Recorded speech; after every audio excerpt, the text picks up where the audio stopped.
ये बाजार का एक चेक हम ले लेते हैं जहां पर क्लियरली हम बाजार में काफ़ी उतार चढ़ाव देख रहे हैं। हालांकि अभी 24,850 के ऊपर निफ्टी दिखाई दे रहा है, लेकिन काफ़ी फ्लैट है अभी भी। बैंक निफ्टी अगर आप देखें तो यहाँ पर फिलहाल हम 105 अंक दिखाई दे रहे हैं तेज़ी पर, और लेकिन काफ़ी दायरे में ही रुझान हो रहा है। 600 के आसपास के लेवल्स आप देख सकते हैं बैंक निफ्टी में फिलहाल। खरीदारी आज के सेशन में हमें एचयूएल हमारे एफएमसीजी काउंटर में होती हुई दिखाई दे रही है, जहाँ पे एचयूएल साफ तौर से 3%, आईटीसी हम देख रहे हैं लगभग 2% ऊपर है। ब्रिटानिया जैसे कुछ काउंटर, टाटा कंज्यूमर जैसे कुछ काउंटर जहाँ पे हमें 1.5% की तेज़ी देखी जा रही है। और रेलवे शेयरों में आज दबाव है क्लियरली। यहाँ पर जुपिटर वैगन्स, रेलटे जैसे कुछ काउंटर्स हैं जो जोरदार टूटते हुए दिखाई दे रहे हैं। और चुनिंदा फार्मा काउंटर्स में हालांकि खरीदारी है, और जुबलेंट और एलिम्बिक जैसे कुछ काउंटर्स हैं जो फिलहाल भागते हुए दिखाई दे रहे हैं।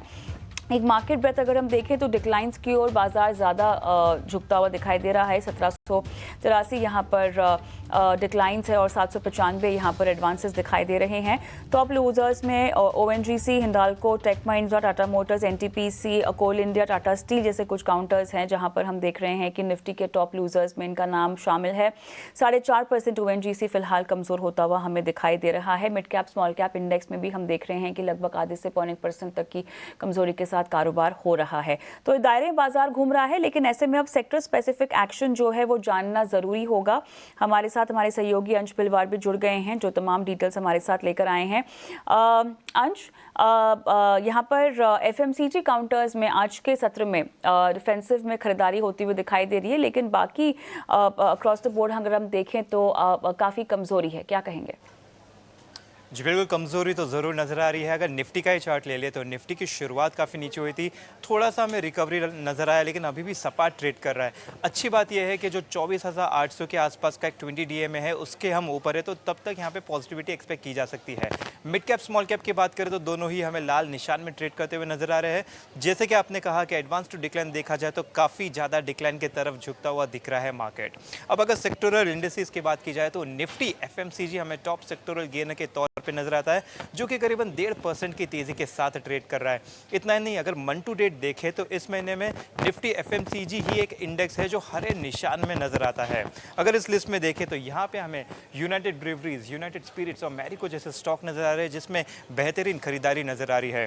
दरअसल मैरिको पर खबर भी थी, कंपनी ने अपनी एक एप्कोस नेचुरल करके कंपनी है, उसमें पहले 60% होल्ड करते थे, अब 40% और खरीद के फुल 100% का उन्होंने ओनरशिप ले लिया है। तो ये अब उनकी सब्सिडरी बन चुकी है और कुछ 70 करोड़ देके उन्होंने खरीदारी की थी। अब अगर सेक्टर लूजर्स की बात की जाए तो यहाँ पे हमें निफ्टी पीएसयू बैंक दबाव में नजर आता है। फ्राइडे का अगर आपको याद होगा तो फ्राइडे को भी पीएसयू बैंक ही टॉप सेक्टोरल लूजर था। उस दिन तो 3% की गिरावट के साथ ट्रेड कर रहा था। वही नेगेटिव सेंटिमेंट हमें इस हफ्ते भी शायद यहाँ पे कंटिन्यू होता हुआ नजर आ रहा है। इस लिस्ट में देखें तो यहाँ पे हमें union bank, bank of India और पंजाब सिंध बैंक जैसे स्टॉक नजर आ रहे हैं, जिसमें करीबन 2 से 3% की गिरावट दिख रही है। अब अगर ऑल टाइम स्टॉक्स की बात करें तो ऑल टाइम हाई के लिस्ट में हमें यहाँ पे एचयूएल, पीडीलाइट और यूनाइटेड स्पिरिट्स नजर आते हैं। तो यहाँ पे कहीं ना कहीं काफ़ी अच्छा पॉजिटिव बनता हुआ दिख रहा है मार्केट। जहाँ पे मार्केट पूरा नीचे की तरफ दब रहा है, ये वो स्टॉक्स है जो ऊपर की तरफ जा रहे हैं, तो यहाँ पे एक अच्छी अपॉर्चुनिटी दिखाई दे सकती है। वॉल्यूम बजर्स की बात करें तो वॉल्यूम बजर में हमें जेएसडब्ल्यू एनर्जी, पावर फाइनेंस और डाबर इंडिया नजर आते हैं। पीएफसी में भारी गिरावट हो रही है भारी वॉल्यूम के साथ, तो यहाँ पे इन्वेस्टर्स का काफ़ी एक बेरिश सेंटिमेंट बनता हुआ नजर आता है। जबकि जेएसडब्ल्यू और डाबर में अच्छी तेज़ी हो रही है भारी वॉल्यूम के साथ, तो यहाँ पे इन्वेस्टर्स का कॉन्फिडेंस नजर आ रहा है। तो इन स्टॉक्स पर नजर रखें। इस पूरे मिड मार्केट राउंड अप के लिए, और हमारे साथ अब बाजार की चाल पर बात करने के लिए जुड़ गए हैं वृद्धि इन्वेस्टमेंट के विवेक करवा। विवेक, आपका स्वागत है। और बाजार में उतार चढ़ाव बना हुआ है, लेकिन मजबूती से ना ही बाजार यहाँ पे गिरावट की ओर जा रहा है और ना ही ऊपर की ओर जाता हुआ दिखाई दे रहा है। लेकिन एडवांस डिक्लाइंस देखकर क्लियरली ये आलम है कि कमज़ोरी ज़्यादा हावी है बाजार में।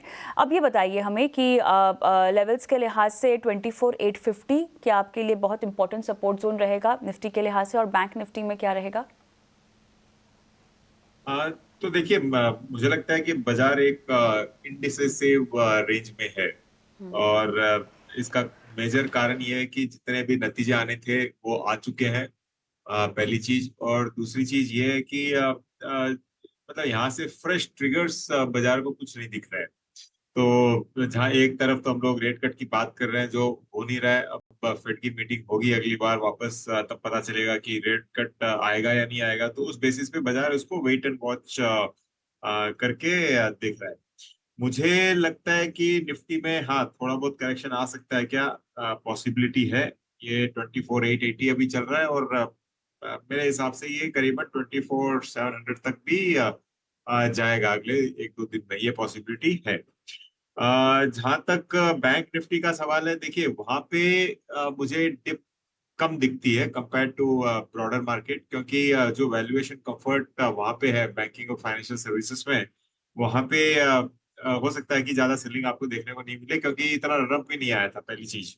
और दूसरी चीज, जहाँ पे ये जो मेजर स्टॉक्स है बैंक निफ्टी में, HDFC टाइप्स वगैरह, वहां पे वापस डाउन साइड कम है, तो स्टेबिलिटी आपको उधर देखने को मिलेगी।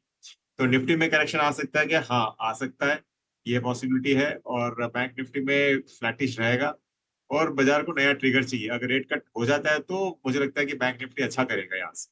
एक एनएचपीसी की बातचीत आपने सुनी, और जिस तरह से नवरत्न स्टेटस मिलने का एक फ़ायदा मिलने वाला है, उसे अब किस तरह से आप भाप रहे हैं? स्टॉक के मोमेंटम को आप कैसे देख रहे हैं?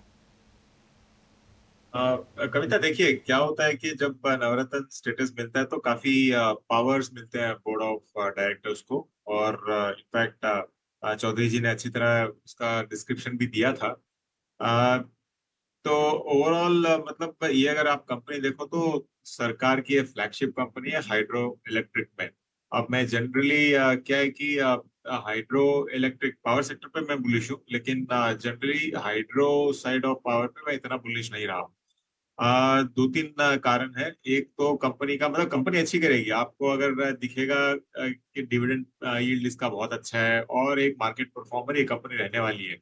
लेकिन अगर मैं कंपेयर करूं, तुलना करूं बाकी पावर कंपनी से, तो एक तो मुझे लगता है कि जो इक्विटी कैपिटल है वो बहुत बढ़िया है, करीबन 10,000 करोड़ से ज्यादा इसका इक्विटी कैपिटल है।